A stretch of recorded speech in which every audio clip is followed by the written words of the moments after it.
Olá, boa noite. Tá no ar aqui pela TV. Tô olhando lá pra cima porque para ver se o sinal tá no ar. Tá no ar.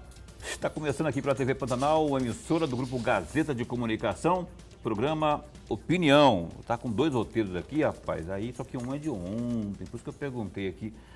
Aqui, 18 de fevereiro, hoje a gente entrevista o senador da República, o Wellington Fagundes, que a postos aqui já está, não é? Do Partido Liberal, e vai falar conosco aqui ao longo dessa próxima hora sobre política, ferrovia, pandemia, sobre também os assuntos mais quentes, mais recentes lá do Congresso Nacional. E a sua participação via WhatsApp também, se tiver alguma pergunta, alguma sugestão, alguma opinião, esteja à vontade no WhatsApp do Opinião, 99932-2529, está aí na tela para você participar com a gente, interagir conosco. O senador Wellington está aqui à disposição, tá certo? Wellington Fagundes. E como sempre, meu parceiro, meu colega, professor Lorenberg, boa noite. Boa noite, meu amigo Paulo Coelho, e um grande abraço mesmo a todos os nossos telespectadores, a razão maior do nosso programa. Tá, e você que nos assiste também pela internet, na página no Facebook da TV Pantanal e também pelo www.gazetadigital.com.br. Senador Wellington, muito bom recebê-lo aqui pela primeira vez neste ano. Queria muito que o senhor viesse aqui, porque afinal de contas tem muito assunto, como eu disse agora há pouco, né? Tem ferrovia, tem a sua atuação como um todo, não é? Lá, a questão da pandemia, tem o auxílio emergencial.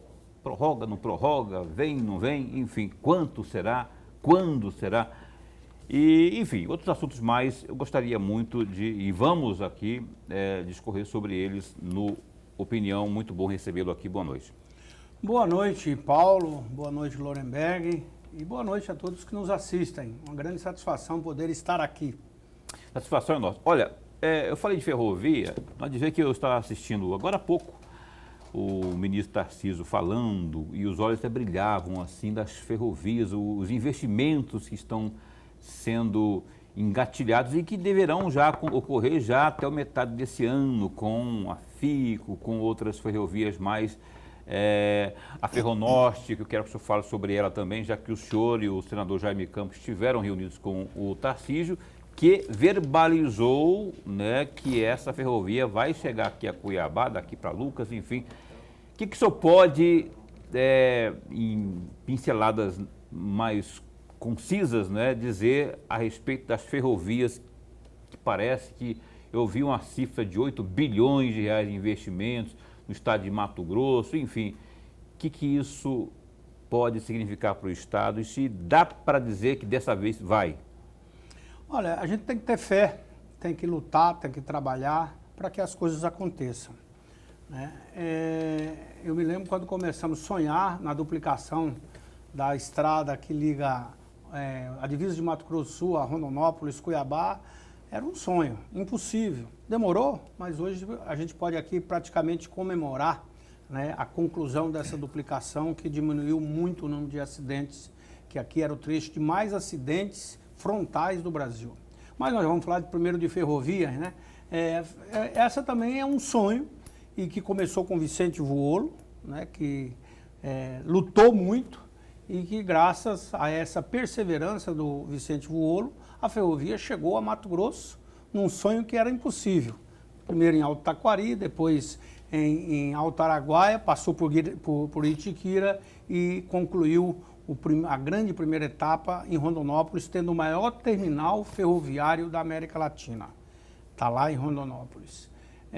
E nós precisamos que ela continue. E eu quero até dizer que ontem, para mim, a grande satisfação, eu recebi uma homenagem na Câmara de Vereadores de Rondonópolis e eu falei da importância que representava avançar a ferrovia de Rondonópolis, Cuiabá, até o nortão de Mato Grosso. E olha, vários vereadores apoiando, dizendo que é importante sim fazer a integração do Estado e não pensar pequeno.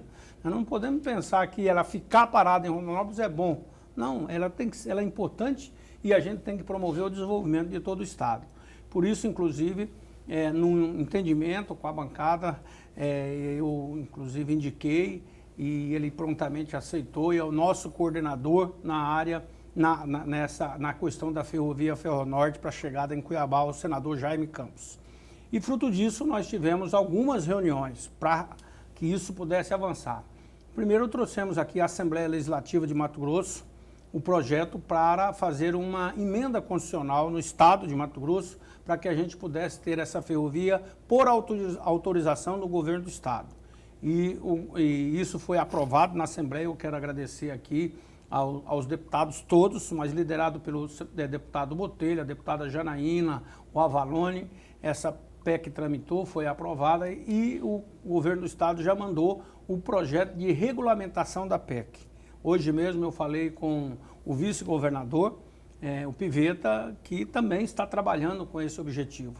Isso porque nós vamos ter duas frentes. Uma possibilidade de ter o avanço da ferrovia autorizado pelo próprio governo do estado de Rondonópolis, Cuiabá, até o Nortão, dentro do estado. Então, eu entendo que isso é perfeitamente possível, porque o estado pode autorizar, assim como o município, as estradas dentro da sua jurisdição. Assim como também estamos trabalhando para ter a autorização do governo federal, como extensão da ferrovia, para não ter uma nova licitação.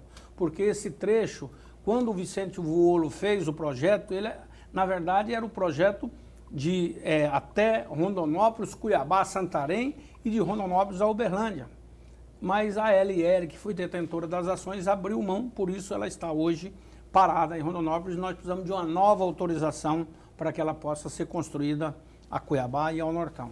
E nós já nos reunimos a questão de 2 semanas atrás com o ministro. Hoje eu tive uma reunião virtual e amanhã novamente teremos outra reunião. E eu acredito que em pouco tempo nós teremos essa possibilidade, até porque também hoje chegou-se à conclusão, o próprio ministro, que a ferrovia Ferronorte não vai concorrer com a Ferrogrão. A Ferrogrão é outra ferrovia que sai do Nortão para ligar até o porto de Miritituba. E que é uma nova equação que está se encontrando, está se procurando para ter investidores nessa área. E o ministro Tarcísio tem feito muito esforço nesse sentido. Então, a Ferrogrão, eu diria para vocês que é uma das grandes realidades. Por quê? Porque a empresa Rumo tem um recurso em caixa. Então, com a ampliação e a renovação da malha paulista em São Paulo, que nós também lutamos muito, e aí toda a bancada apoiando, que era uma obra importante para São Paulo, mas também importante porque com isso ela vai poder aumentar, duplicar a sua capacidade de carga. Então, com isso ela pode avançar até Cuiabá e até o Nortão e com recurso pronto para fazer. Professor. Senador, antes de mais nada, a nossa alegria, prazer e honra de tê-lo aqui. É muito bom tê-lo aqui. Aliás, o senhor estava faltando e faltando muito. Era o que programa. Faltava, né? Já veio, cansou de vir aqui já. O técnico Fábio veio, trouxe até como é que é o nome aqui lá? Uma Constituição atualizada para a gente. Vadimeco. Eu não sei essas coisas. Aí, só faltava o Ayrton Fagundes, que eu ligava para ele, ligava. Mas aqui estou, Deus. Apareceu o homem. Mas, senador, é claro que a discussão sobre a ferrovia é importantíssima. Nós podemos voltar no outro bloco a respeito disso. Mas vou sair temos que falar da FICO, que eu não falei, viu? Vamos falar sobre FICO, Ferrogrão. Eu vou sair um pouco fora da ferrovia, mas ficando ainda em Mato Grosso. Eu estava lendo recentemente uma série de pronunciamentos que o senhor fez no Senado e eu escolhi um trecho de um dos pronunciamentos e eu gostaria muito de ouvir um comentário do senhor a respeito do seu pronunciamento no Senado, no dia 5 de dezembro de 2019.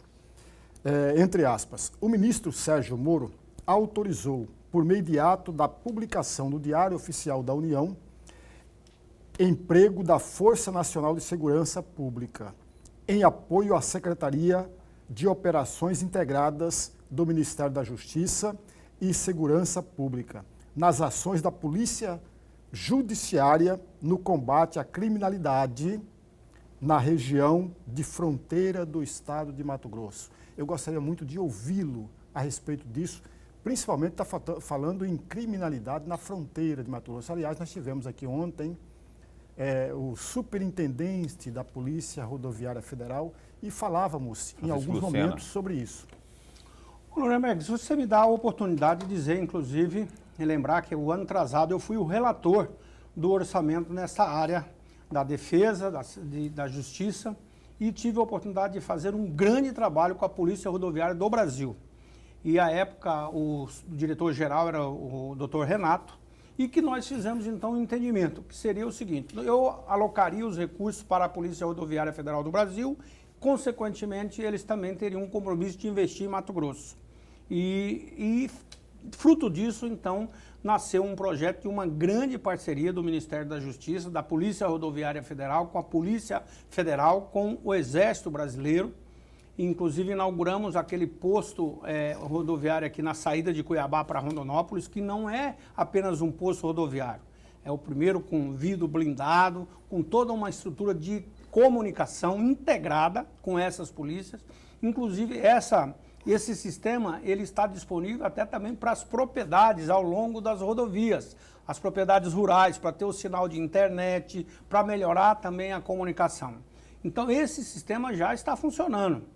Fruto disso, então, nós já tivemos uma diminuição muito grande da criminalidade, principalmente do contrabando e do narcotráfico. Tanto é que tem sido aí anunciado muito a ação da Polícia Rodoviária Federal. E aí a Polícia Rodoviária Federal, ela ampliou bastante o seu serviço de informação, de investigação, porque a Polícia Federal, ela tem se dedicado muito aos crimes do colarinho branco.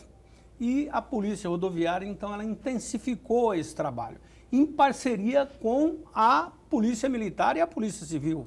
Hoje, na Secretaria de Segurança, já tem ali toda uma sala de situações, toda ela integrada com as polícias. Então, eu creio que foi um avanço muito grande, com outras emendas que foram feitas também por outros parlamentares, e também a Polícia Militar e a Polícia Civil já evoluiu muito. Agora, o que acontece, né? São dois problemas.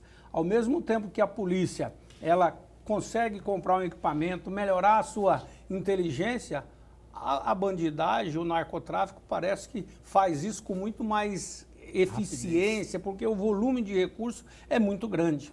E aí também temos um outro problema no Brasil. As faixas de fronteira, de um modo geral, ela tem uma pouca assistência, porque na faixa de fronteira é a função principalmente da Força Nacional.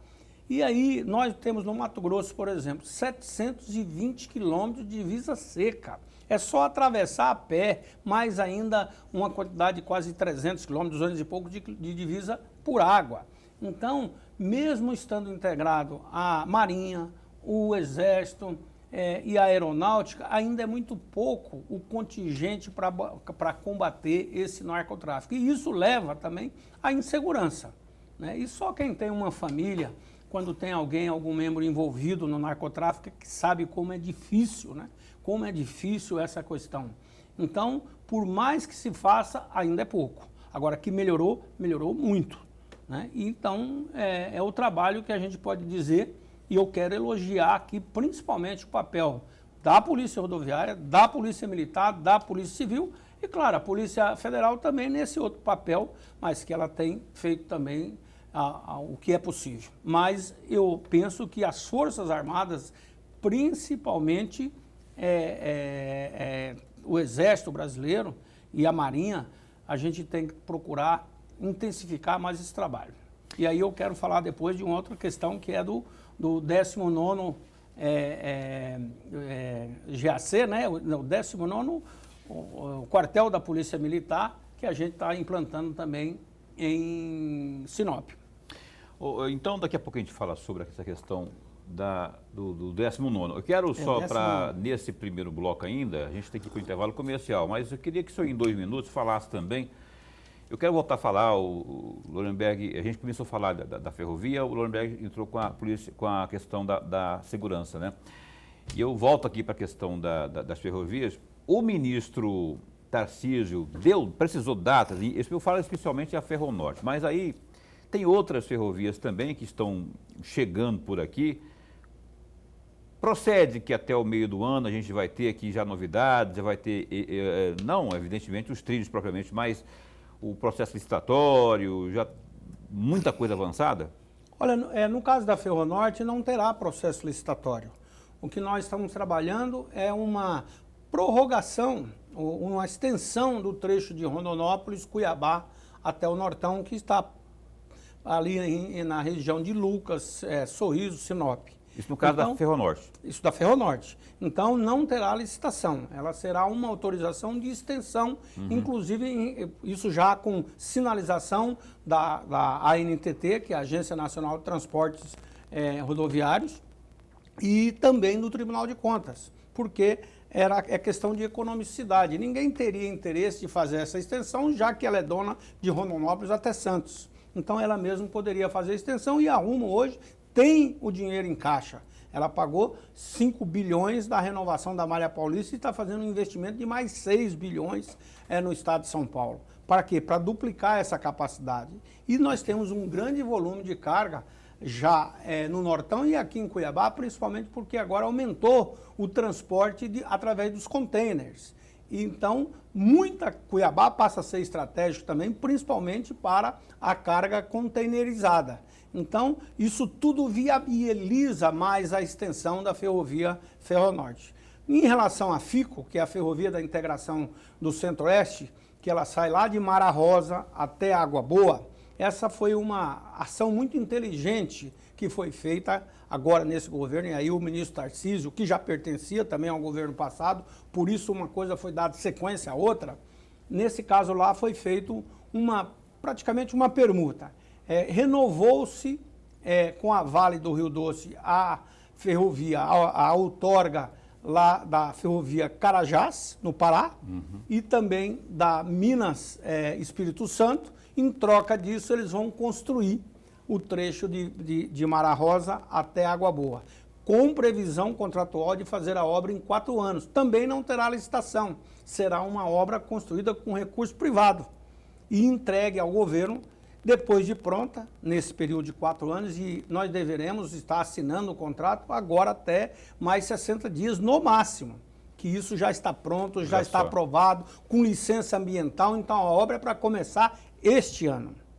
E isso será, então, por isso nós teremos a possibilidade de investimento não de 5, mas de 8 a 10 bilhões de reais só nessas duas ferrovias. E olha como isso vai representar em termos de geração de emprego, de novas oportunidades para o estado de Mato Grosso. E o futuro também, que já está planejado, depois de construído esse trecho, será feita uma licitação. E a empresa que ganhar faria o trecho de Água Boa até o Nortão, interligando com a Ferronorte e no futuro a Ferrogrão. Tá, olha, que coisa isso boa, é projeto, né? Para quanto tempo? As duas podem acontecer em 5 anos. Falar em ferrovia em 5 anos, com uma longa distância como essa, é pensar com muito otimismo, mas eu acredito. Mas, claro, um projeto desse, se concluir ele em 10 anos, será muito bom. Será de bom tamanho. Olha, a opinião vai dar um tempinho só para o primeiro break, ou intervalo, como queira. A gente volta já já e eu deixo aí na tela o telefone aí, ó, 99932-2529, para você participar com a gente. Mande a sua pergunta para o Wellington Fagundes, senador da República, que está conosco aqui, presidente do PL. E a gente vai falar de política também. Daqui a pouco a gente fala de política também no Opinião. Que dá um tempinho só e volta já já. E estamos de volta ao vivo aqui com o programa Opinião na TV Pantanal, uma emissora do Grupo Gazeta de Comunicação, canal 22. Boa noite a você que se liga aqui na programação da TV Pantanal. Muito obrigado pela sua audiência e estamos entrevistando aqui o Wellington Fagundes. Se tiver alguma pergunta aí, o WhatsApp está aí na tela, vai aparecer. Vai aparecer na tela, apareceu. 99932-2529, você manda a sua pergunta. Antes de seguirmos aqui com o Wellington Fagundes, vamos destacar o que temos nesse momento no Gazeta Digital, www.gazetadigital.com.br. Acompanhe comigo. Por exemplo, Mato Grosso tem 30 mortes e 1.500 contágios pela Covid-19 em 24 horas. Dados do boletim epidemiológico desta quinta-feira, dia 18, apontam que Mato Grosso notificou 30 mortes e mais de 1.500 contágios para a Covid-19 nas últimas 24 horas. Com a atualização, o estado passa a contabilizar cerca de 238.700 infecções, como aponta a Secretaria de Estado de Saúde. Ainda de acordo com a pasta, do total de infectados em Mato Grosso, em mais de 224.300 ocorrências, os contagiados já se recuperaram. Contudo, outras 7.700 pessoas seguem em isolamento domiciliar. Hoje, Mato Grosso tem taxa de ocupação de 73,7% nas unidades de terapia intensiva, as UTIs, enquanto que o mesmo índice para leitos de enfermarias é de 34%.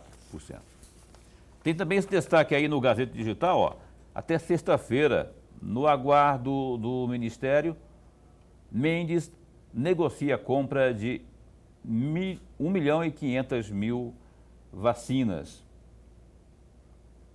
Afirmando avanço nas negociações, o governador Mauro Mendes, do Democratas, aponta que espera conseguir até sexta-feira, dia 19, a compra de 1,5 milhão de doses de vacina contra a Covid-19 para Mato Grosso.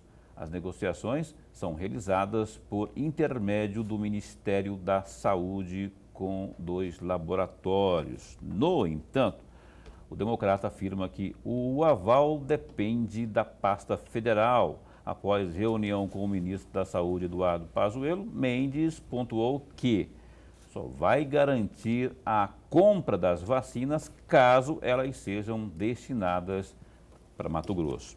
Isso porque atualmente toda compra de vacina deve ser feita pelo Ministério da Saúde e distribuídas no país inteiro, conforme o Plano Nacional de Imunização.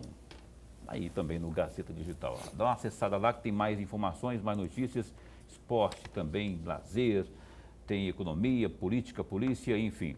www.gazetadigital.com.br. Ô, senador Wellington, eu queria que o senhor falasse aí, para a gente não esquecer, se eu queria falar de um tal de 19º, mas eu acho que o senhor errou aí nesse número, acho que é o 9º batalhão, né, que o senhor ia falar. Eu queria que o senhor falasse aí para a gente entrar em outros assuntos, para a gente não deixar para não esquecer isso que o senhor ia falar aí. Até para concluir essa questão da segurança, né, também discutiu-se agora essa questão da transferência do Nonobek para Sinop. O Nonobek teve um papel fundamental na BR-163, mas o Nonobek cumpriu esse papel. Então, por isso, da mesma forma que é importante a ferrovia sair de Rondonópolis, ir a Cuiabá e ir para o Nortão, também é importante para a questão da segurança nacional. Também nós temos a região norte de Mato Grosso com a presença do Exército Brasileiro.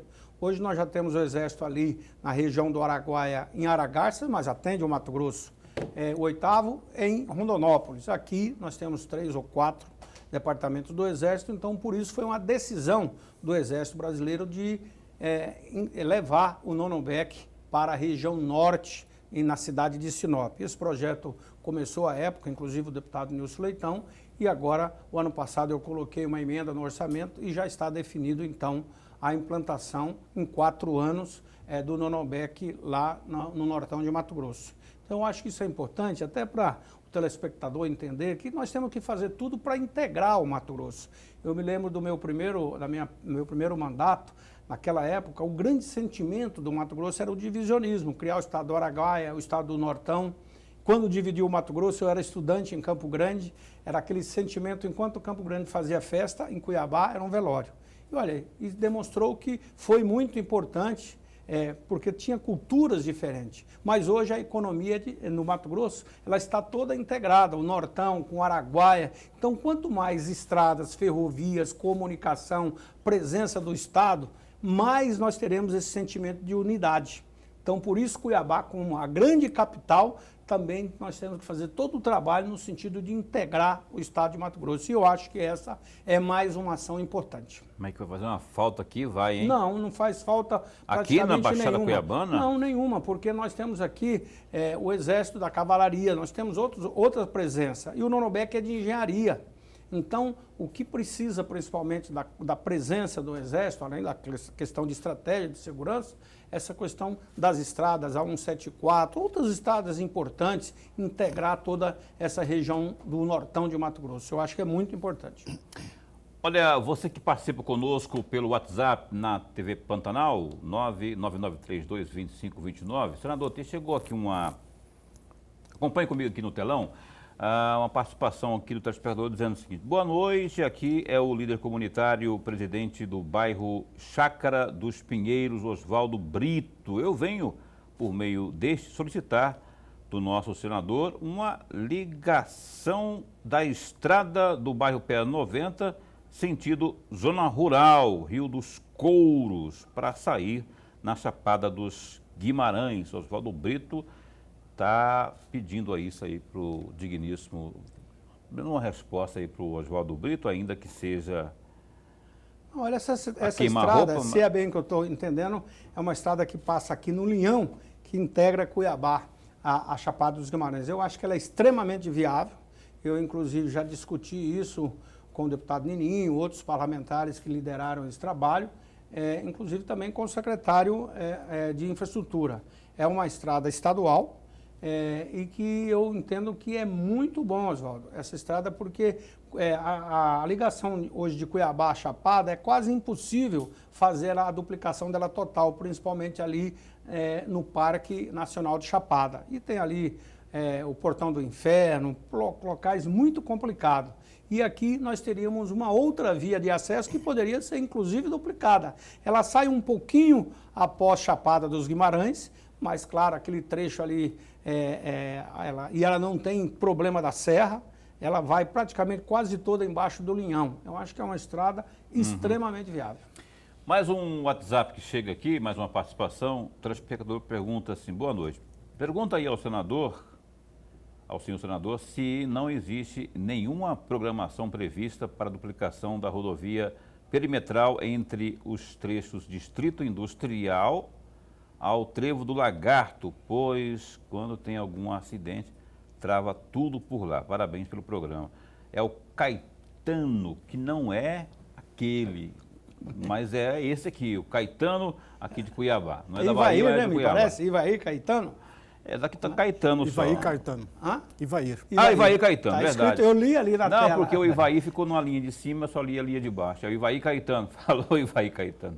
Olha, eu tenho uma luta que eu comecei há 9 anos atrás e consegui colocar o recurso no orçamento e está na conta do Estado há esse tempo, que é o contorno norte de Cuiabá. Esse contorno norte eu acho que vai aliviar muito o trânsito de caminhões que passa pelo centro de Cuiabá. Mas também já está sendo feito, com recursos já definidos também, dentro da duplicação de Cuiabá a Rondonópolis, ali a travessia urbana de Cuiabá, com viadutos, com as trincheiras na travessia ali no Distrito Industrial. Também a obra já está bem adiantada e a gente quer inaugurar até julho deste ano. Até convidei o ministro, acho que até o próprio presidente Bolsonaro pode vir aqui para inaugurar essa obra tão importante que é toda a duplicação. Mas eu não sei se também se ele está referindo à rodovia dos imigrantes, que é quem vem de Cuiabá, de Rondonópolis para Cuiabá, do lado esquerdo, ali no Distrito Industrial. Aquela rodovia era uma rodovia estadual, que tinha problemas o tempo todo, e nós conseguimos federalizá-la. Hoje ela é a BR-70.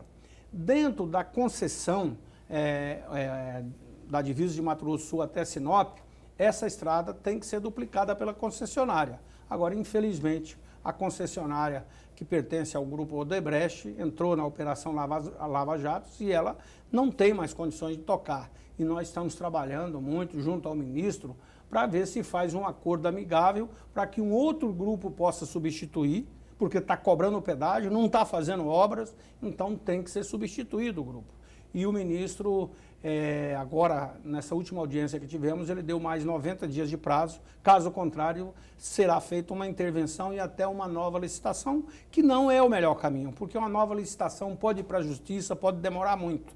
Então, nós esperamos que isso seja resolvido de forma até amigável para que seja substituído. Tem grupos interessados, que é o importante. Mas que está morrendo gente ali, infelizmente ali, falta uma travessia, falta de um trabalho, porque ali tem a esquerda, ali tem Bom Sucesso, tem...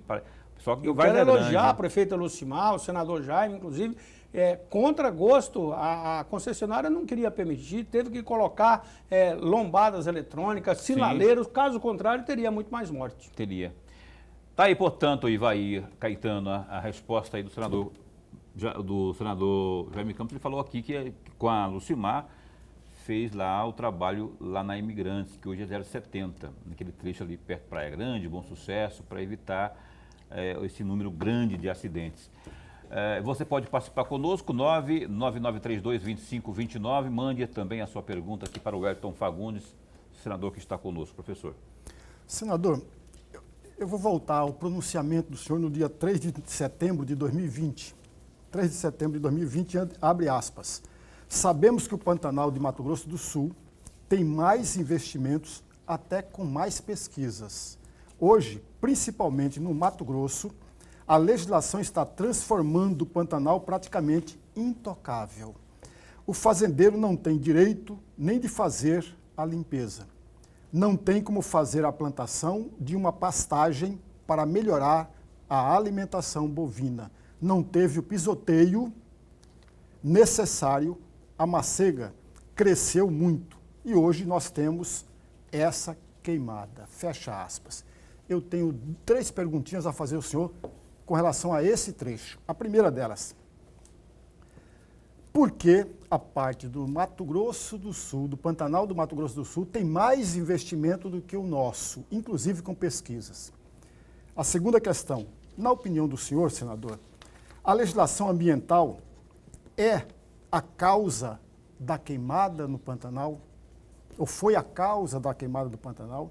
Terceira questão, por falta de pisoteio necessário, que é um trecho da fala do senhor, ocorreu o crescimento da macega e ficou propício ao fogo. Foi isso. Não faltou fiscalização, não faltou a contribuição tanto do governo federal quanto do governo estadual com relação ao Pantanal, senador? Bom, é importante dizer que, claro que a causa dessa queimada foi principalmente a seca, que há mais de 40 anos, quase 50 anos, não tínhamos registrado no Mato Grosso. Então, essa seca, claro, facilitou com que viesse toda essa queimada no Mato Grosso do Sul, no Pantanal mato-grossense, né? Que 2/3 é no Mato Grosso do Sul e 1/3 no nosso estado. E daí, até porque é até importante responder, por que no Mato Grosso do Sul é mais desenvolvido do que no Mato Grosso? Porque a economia do Mato Grosso do Sul depende muito mais do Pantanal. Então eles, a época e o tempo certo, nós votamos, aprovamos o Código Florestal e lá só tem um artigo que fala sobre o Pantanal. Então, o que o Mato Grosso do Sul fez? Como eles dependiam muito mais da economia, o governo do estado à época, a Assembleia Legislativa do Mato Grosso do Sul, fez a regulamentação do que está previsto no Código Florestal. E lá, há muito tempo, é claro o que pode e o que não pode, então está definido através de uma regulamentação estadual, que ela inclusive é soberana, nesse caso, a legislação federal. Quando aconteceu, e o Mato Grosso, pelo contrário, né, foi se abandonando e não fez a regulamentação, então ficou quase impeditivo. Então, essa afirmação é correta, porque aqui não se praticamente dizia o que pode e o que não pode. E quando não tem uma legislação clara, praticamente nada pode. Então, quando veio essa queimada, nós fizemos aí a comissão externa do Pantanal, que eu fui presidente. Claro, discutimos toda a questão, conversamos com a área científica, com as universidades, envolveu também a Marinha do Brasil, o Exército Brasileiro, e aí eu quero parabenizar o Corpo de Bombeiros, o trabalho de pessoas ali abnegadas, voluntários, os pantaneiros originais, e foi uma grande oportunidade para discutirmos o Pantanal.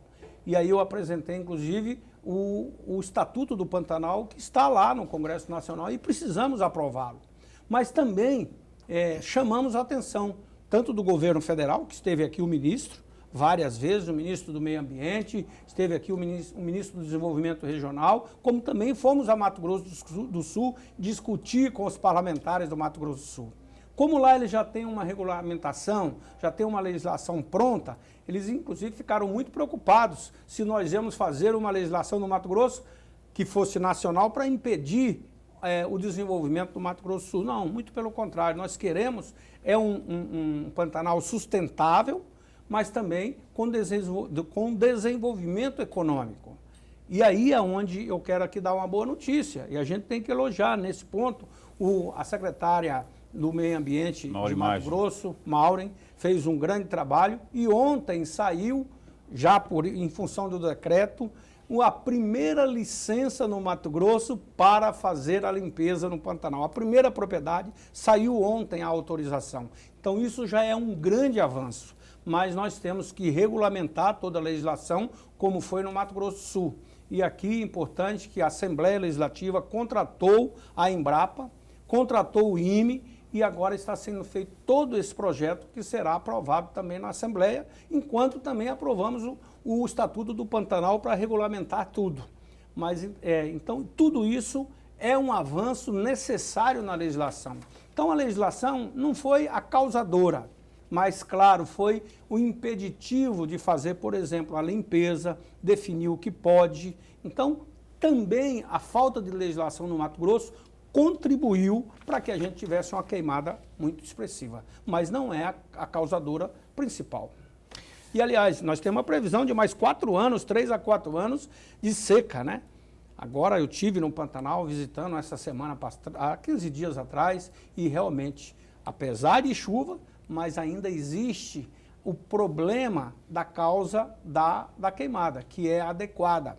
Já no Mato Grosso do Sul, já está tendo problema de mortalidade dos peixes. Por quê? Porque toda aquela cinza começa a circular no rio, então pode causar problemas também de mortalidade dos peixes. Então, vai ser necessário um grande trabalho nos próximos anos e a gente não pode descuidar. Por isso, a sociedade tem que estar mobilizada. Vocês da imprensa, é importante estar mostrando isso, e nós mostramos isso para o Brasil e para o mundo.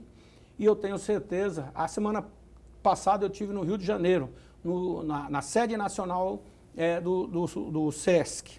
E lá vocês sabem que o SESC tem aqui, o SESC Pantanal, uma propriedade, uma reserva ambiental de 108 mil hectares. E o SESC também fez um grande trabalho apoiando agora toda essa força de combate aos incêndios. Mas nós temos que alocar os recursos para que a gente possa prevenir o que vai acontecer. Além de melhorar a legislação para permitir que o fazendeiro tenha condições de manejar bem a sua propriedade, criar o boi, que é importante porque o boi também alimenta a onça. Então existe toda um intercâmbio da fauna e da flora. Nada se sustenta sozinho. É verdade. E o pantaneiro tem a raiz, a experiência centenária.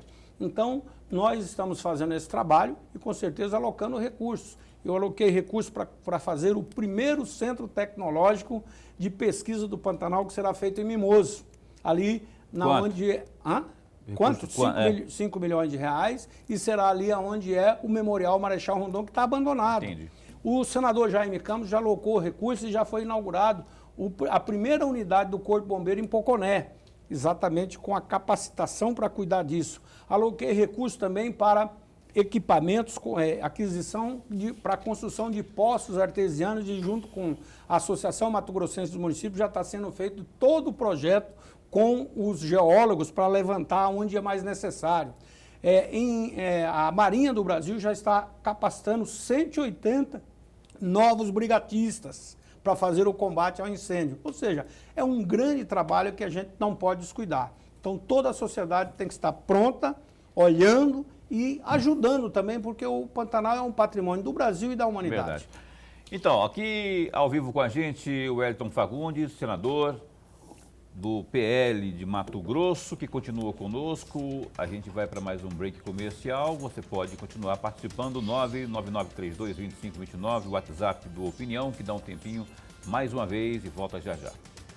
Estamos de volta aqui ao vivo no canal 22, TV Pantanal, com o senador Wellington Fagundes, ao vivo com a gente aqui. O Wellington estava aqui no intervalo dando uma aula aqui de veterinário. Ele é médico veterinário, né? Falando aqui das onças do Pantanal, dos jacarés e tudo mais, não é? Já que o Lorenberg provocou por meio de uma pergunta no bloco anterior. Não é isso? E o nome lá é macega, não é? Macega. Macega é quando a vegetação vai secando e vai acamando. E depois, outro ano, nasce novamente e vai fazendo aquele grande colchão. Ô senador, caso do momento é Daniel Silveira, lá no Senado, lá no Congresso, não se fala em outra coisa desde anteontem, não é? Quando ele foi preso por meio de uma decisão do ministro Alexandre de Moraes, na minha opinião arbitrária, opinião minha, tá? Eu vou falar que é minha porque não corresponde à mesa, é a minha opinião arbitrária, já que existe o artigo 53 da Constituição, né, que fala da imunidade, mas eu quero saber da sua opinião e o que o senhor pode enxergar de consequências disso, uma vez que parece que foi mantida pelo juiz lá na audiência de custódia e agora, parece que amanhã, a Câmara deve fazer aí a votação, se decidir se mantém a prisão, se não mantém. E agora está havendo uma disputa ali, vamos dizer de forma mais direta, entre os dois poderes que ali aí a gente fala de, na Câmara tem a tal da PEC da Bengala.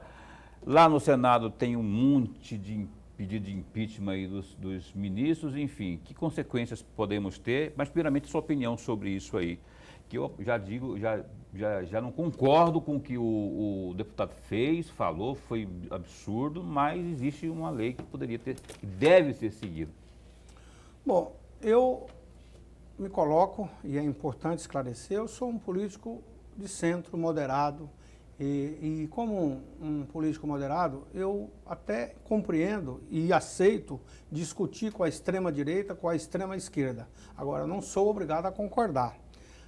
Agora, no Brasil, claro, é previsto, muito claro, o direito de opinião. E o parlamentar, ele tem também preservado isso constitucionalmente.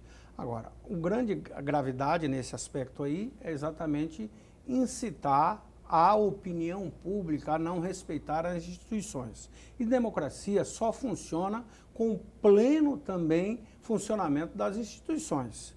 E além da liberdade, da independência. Agora, isso aí não deixa de ser também uma motivação política para aflorar os ânimos da população e a discussão político-partidária. É claro que nós estamos vivendo um momento de pandemia, que o foco de todos nós tem que ser salvar vidas, fazer com que essa vacina chegue para todo brasileiro, da onde estiver. Inclusive o Brasil perdeu muito tempo em fazer discussão política partidária, a disputa do presidente com o governo de São Paulo.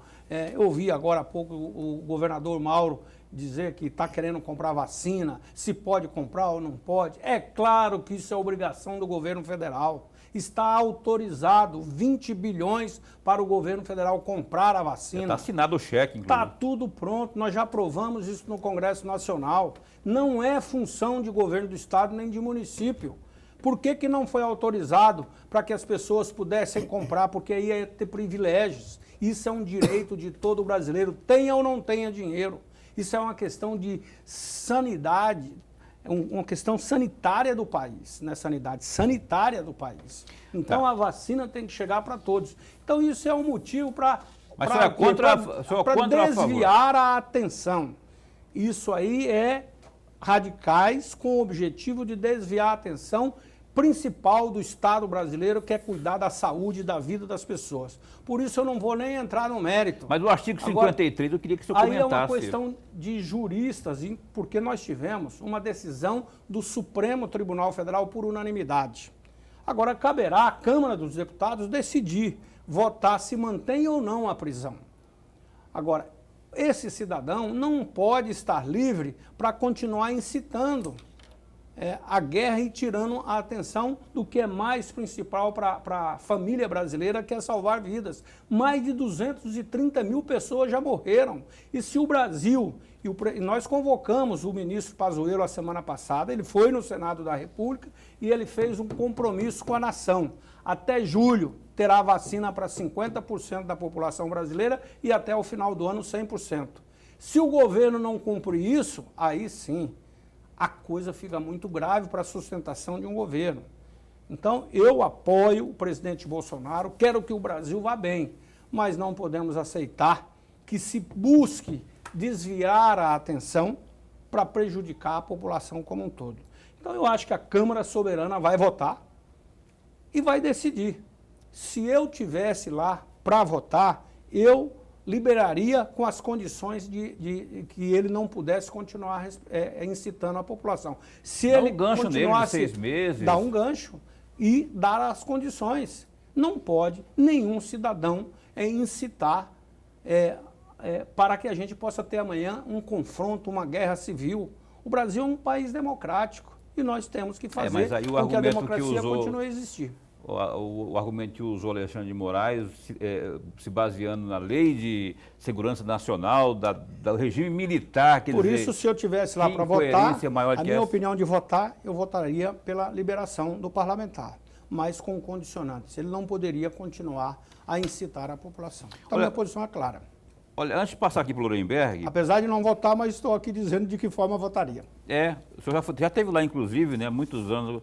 Eu falei assim, o Wellington deve estar com saudade de estar lá, se tivesse lá. Tem uma pergunta que chegou aqui no WhatsApp. Meu nome é Ézio. É essa mesmo, Caroline? Meu nome é Ézio, tenho chácara. É um assunto mais da alçada estadual, mas vamos lá. Meu nome é Ézio, tenho uma chácara na Ponte de Ferro. Quando vai sair o asfalto até a Ponte de Ferro? Fiquei sabendo que o projeto está sendo feito na Cinfra, está quase pronto para licitar. Isso é verdade? Aí ele fala assim, pergunta para o senador Wellington se é verdade. Não sei se o Wellington O governo tem... anunciou essa obra, que eu acho que é muito importante, sim. Inclusive, a Prefeitura de Cuiabá também já anunciou. Se um não fizesse, o outro faria. Eu espero que um dos dois faça o mais rápido possível, que é importante. É importante. Se precisar de emenda... para falar em emenda... Não, deixa eu passar aqui, antes de falar de emenda, o Lorenberg está aqui caladinho, a gente não deixa ele falar. Lorenberg, por favor, seja à vontade. Eu vou pegar carona na pergunta anterior do Paulo e levar para o Senado. Amanhã, senador, e o senhor sabe disso melhor do que eu, amanhã faz aniversário a segunda representação que foi dada entrada na Comissão de Ética do Senado contra o senador Flávio Bolsonaro. Segunda, no dia 19 de fevereiro de 2020. Faz um ano amanhã e até hoje o Senado não deu nenhuma resposta cabível à sociedade. E olha que o senador Flávio Bolsonaro é acusado pelo Ministério Público do Rio de Janeiro por 9 crimes, um deles a de peculato. Eu pergunto ao senhor, não está passando da hora, senador, do Senado dar uma resposta à população, à sociedade? Essa é a primeira pergunta. A segunda pergunta, muitos candidatos ao Senado, inclusive, defenderam a bandeira contra a corrupção. E muitos deles foram eleitos senadores. E hoje eles fazem vista grossas à corrupção, de acordo com o Ministério Público do Rio de Janeiro, promovido e produzido pelo senador Flávio Bolsonaro. Bom, é importante aqui a gente lembrar que o primeiro senador cassado foi o senador Delcídio. E ele foi depois inocentado pela justiça. Então, foi feito uma injustiça com o senador Delcídio. Então, por isso, eu creio que precipitar um processo de cassação ou de impeachment sem ter o julgamento da própria justiça, a gente pode fazer uma injustiça. Então, por isso que nós temos que cobrar cada vez mais do judiciário celeridade, porque uma justiça demorada, ela também causa muita injustiça. Então, nesse aspecto aí, eu acredito que a justiça brasileira já teria que ter dado uma resposta. Agora, é claro, o Congresso Nacional tem a Comissão de Ética que pode atuar e deveria atuar realmente. Que é o Jaime Campos. O senador Jaime Campos, ele já colocou alguns aspectos cobrando da justiça respostas que não chegou até ainda, segundo o senador, na Comissão de Ética. Mas, senador, me perdoe mesmo a intromissão. São dois processos completamente distintos e diferentes. Um não depende do outro, embora um pode pegar material do outro. É um processo político, é uma coisa muito diferente do que ocorre na justiça. O senhor não pensa da mesma forma? Eu estou cobrando aí a experiência, o conhecimento que o senhor tem no Congresso Nacional desde 1992. Eu participei de 2 impeachments. Exatamente. Né? E votei nos 2 impeachments pelo prosseguimento, ou seja, pela cassação. Pelo impedimento. Pelo impedimento. O presidente Collor foi impeachmentado e a justiça também o inocentou. A presidente Dilma até hoje não foi concluída, não tem nenhum crime. E inclusive, olha, o impeachment da presidente Dilma acabou sendo a coisa mais esdrúxula também. Porque, olha, como é que você pode impeachment um político e ele continuar tendo os direitos políticos? E ela tanto é que foi candidata a senadora da República. Mas aí foi isso aí... a jabuticaba do Lewandowski, à época presidente. Exatamente. E isso faz com que a população fique indignada realmente. Porque enquanto nós temos uma justiça célere em muitos países, infelizmente, nós temos uma Constituição também híbrida no Brasil, porque nós construímos uma Constituição parlamentarista e depois foi decidido que continuaria o presidencialismo, mas uma Constituição extremamente detalhista, tudo vai para o Supremo Tribunal Federal e fica em decisões que não se decide. E realmente, Lorenberg, eu acho que isso traz um descrédito para as instituições brasileiras, para a classe política, e que, infelizmente, isso tudo é muito preocupante. Por isso, acredito que essas reformas que o Brasil precisa acontecer, simplificar o Brasil, fazer com que as coisas sejam mais rápidas em todas as áreas, desde a tributária, inclusive a política também, porque hoje com esse pluripartidarismo não se tem mais identidade, né, ao do eleitor com o partido, com um programa partidário, tudo isso faz realmente uma confusão no nosso sistema. Então, eu acredito que precisamos melhorar muito. Bate-bola agora para a gente ter que abordar esses assuntos aqui. O Lava Toga, qual que é a sua avaliação agora com o novo presidente? Sai, não sai? As assinaturas já foram coletadas o número suficiente, mas aí existe um empecilho junto ao Supremo. E como é que o senhor avalia isso aí? Olha, eu avalio que o Brasil, nós temos problemas emergenciais muito fortes, principalmente em função da pandemia. Já teremos eleição o ano que vem. E na democracia nada melhor do que o julgamento popular. Então, assim como discutimos o impeachment e esses 2 impeachments levaram consequências inimagináveis ao país, eu acredito que todo esse processo nós temos que fazer a depuração cobrando realmente de cada instituição. É claro que o judiciário passa por um desgaste muito grande. Eu fui presidente da comissão de uma frente parlamentar pelo aperfeiçoamento da justiça. Nós temos, claro, uma certa resistência em mudar o status quo que tem, mas a sociedade está cobrando. E eu acho que é importante que a sociedade continue ativa, cobrando, para que todos nós melhoremos. Isso faz parte do processo. Eu não estou respondendo diretamente a sua pergunta, porque eu penso que, neste momento que vivemos o Brasil, qualquer situação traumática vai prejudicar mais a situação da população. Então, eu penso que nesse momento cuidar de salvar vidas e principalmente a retomada econômica para salvar empregos. O Neri Geller, no Ministério da Agricultura, é uma articulação, seria uma articulação do Centrão, de forma bem breve, o que o senhor avalia? Seria interessante para o Estado de Mato Grosso, mas queria sua opinião sobre. Excelente para o Mato Grosso. O próprio Neri já foi ministro, o Blairo foi ministro, o Dante foi ministro. Quando a gente tem um ministro, uma figura do Estado, em qualquer cargo em Brasília, traz mais oportunidade para o Estado. Então, eu defendo. Gostaria muito que mais mato-grossenses estivessem à frente de cargos importantes no Brasil. Auxílio emergencial. Eu sei que o senhor tem aí uma articulação também, tem uma ideia e defende que ele seja urgentemente restabelecido. Como é que está aí a sua... Quando nós começamos a discutir isso, o governo só admitia R$200. O Congresso pressionou, por isso a democracia é importante. Foi para 500, foi para 600. Pressionou e conseguimos os 600. Agora, eu entendo que o governo não poderia, e nós deveríamos ter votado um pouco diferente, não podia ser estancar de uma hora para outra. Né? A pandemia, infelizmente, continuou. e hoje não tem outra alternativa. O cidadão que está lá desempregado e a culpa não é dele, eu sempre digo, assim como para um paciente, o oxigênio é vital para quem está entubado numa UTI, para o trabalhador, para o chefe de família, para a mãe, o emprego também é vital. Então não tem outra alternativa. Nós vamos votar a semana que vem e tem que voltar o auxílio emergencial para os trabalhadores que estão desempregados. Temos que continuar ajudando as micro e pequenas empresas. Nós criamos o Pronamp, um projeto do meu partido. Certo. Ou seja, nós temos que ajudar aqueles que precisam, porque senão a crise seria muito pior. Ok, ô senador, eu quero deixar um minuto para as suas considerações finais aqui, e isso, 40 segundos, na verdade, estão me dizendo aqui no ponto aqui. O senhor tem emendas aqui para o Estado, né?